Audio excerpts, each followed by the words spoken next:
আমরা মুসলিমরা কেন বিশ্বের অন্যান্য জাতির তুলনায় পিছিয়ে আছি? যে ইউরোপীয়রা সেই সময়কে অন্ধকার যুগ বলতো, সেই সময় মুসলিমরা বিশ্বের শীর্ষে ছিল। কেন আমাদের মধ্যে এত বড় ব্যবধান বা শূন্যতা দেখা যায়? কোরআনকে দোষারোপ করা যাবে না, দোষ আপনার এবং আমার। এরকম হাজারো উদাহরণ দেওয়া যাবে।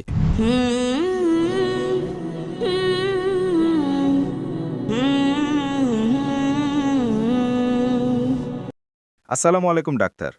আপনার সামনে দাঁড়িয়ে এই প্রশ্নটি করতে পারা আমার জন্য সম্মানের, আবার একই সাথে এই প্রশ্নটি করতে আমার খুব খারাপ লাগছে। যদি কোরআন হিদায়াতের কিতাব হয় আর ইসলাম জ্ঞানের ধর্ম হয়, তাহলে জাতি হিসেবে, সংখ্যাগরিষ্ঠ হিসেবে আমরা মুসলিমরা কেন বিশ্বের অন্যান্য জাতির তুলনায় পিছিয়ে আছি? আমাদের জাতির সাথে অন্য জাতির তুলনা করলে কেন আমাদের মধ্যে এত বড় ব্যবধান বা শূন্যতা দেখা যায়? ভাই, খুব চমৎকার একটি প্রশ্ন করেছেন। এটি খুব গুরুত্বপূর্ণ এবং প্রাসঙ্গিক প্রশ্ন। যদি কোরআনে বিজ্ঞান ও প্রযুক্তি সম্পর্কে এত তথ্য থাকে, এটি যদি জ্ঞানের বই ও হিদায়তের কিতাব হয়, তবে আমরা মুসলিমরা কেন পিছিয়ে? এটি একটি ভালো প্রশ্ন।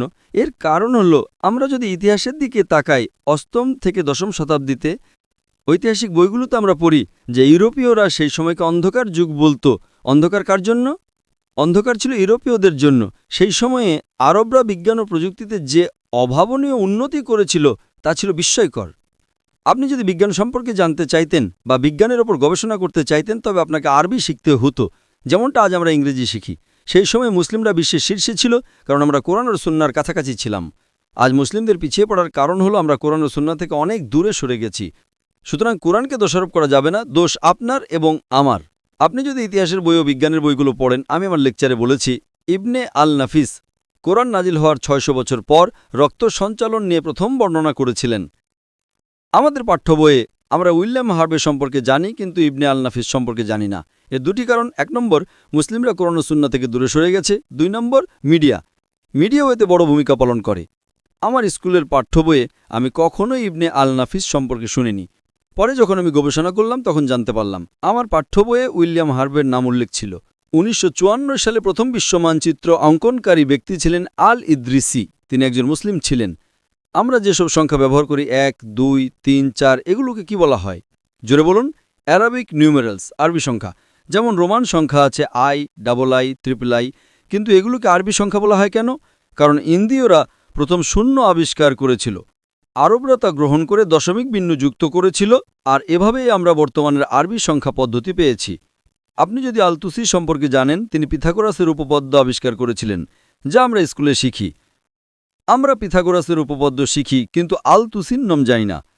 একটি সমকোণী ত্রিভুজের অতিভুজের উপর অঙ্কিত বর্গক্ষেত্র অপর দুই বাহুর উপর অঙ্কিত বর্গক্ষেত্রের সমষ্টির সমান। আপনার মনে আছে নাকি ভুলে গেছেন?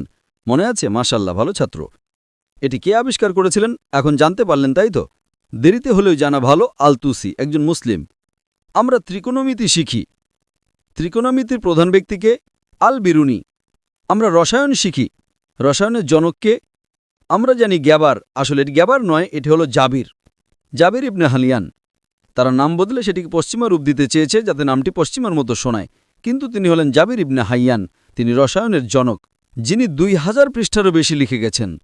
তিনি প্রথম অ্যালকোহল পাতন করেছিলেন। অ্যালকোহল শব্দটি আরবি শব্দ আল-ঘুল থেকে এসেছে, যার অর্থ অমঙ্গল শক্তি। তিনি এটা আবিষ্কার করেছিলেন। আল কিন্দি সম্পর্কে কতজন জানেন?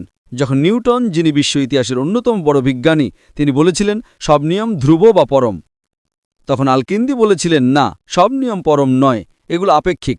অনেক পরে আলবার্ট আইনস্টাইন এই থিওরি নিয়ে আসেন। আইনস্টাইন সম্পর্কে সবাই শুনেছেন, কিন্তু আল কিন্দি সম্পর্কে আমাদের কতজন জানি? দুই ভাই মোহাম্মদ আহমেদ এবং হাসান শাকির লোহিত সাগরের একটি নির্দিষ্ট কোণ মেপে পৃথিবীর ক্ষেত্রফল বের করেছিলেন।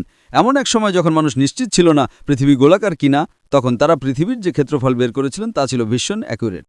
আপনি যদি আলী ইবনে আব্বাস সম্পর্কে পড়েন, তিনি চিকিৎসার উপর ২০০০ পৃষ্ঠা লিখেছেন। ইবনে সিনা বা অ্যাভিসিনা, অ্যাভিসিনা নামটি পশ্চিমা মনে হয়, কিন্তু এটি হলো ইবনে সিনা, যাকে বলা হয় প্রাচ্যের অ্যারিস্টটল। এরকম হাজারো উদাহরণ দেওয়া যাবে। মুসলিমরা বিশ্বের শীর্ষে ছিল, কারণ আমরা কোরআন ও সুন্নাহর কাছাকাছি ছিলাম। আজ মুসলিমরা পিছিয়ে পড়ার কারণ হলো আমরা কোরআন ও সুন্নাহ থেকে অনেক দূরে সরে গেছি।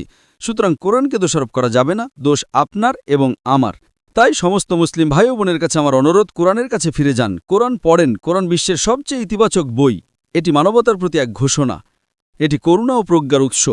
এটি অসতর্কতার জন্য একটা সতর্কবাণী। এটি পথভ্রষ্টদের জন্য একদিক নির্দেশনা। এটি সন্দিহানদের জন্য একটা নিশ্চয়তা। এটি পীড়িতদের জন্য সান্ত্বনা এবং হতাশদের জন্য আশা। আপনি এই সমস্ত সুবিধা তখনই পাবেন যখন আপনি বুঝে কোরআন পড়বেন, যদি আপনি আরবি না জানেন তবে আপনার সবচেয়ে ভালো বোঝা ভাষায় কোরআনের অনুবাদ করেন, এটি আপনার জীবনে প্রয়োগ করেন, ইনশাআল্লাহ এটা সারা জীবনের জন্য আপনার পথপ্রদর্শক হবে এবং আপনি নিজের জীবনে ভীষণ পরিবর্তন দেখতে পাবেন। আশা করি প্রশ্নের উত্তর পেয়েছেন।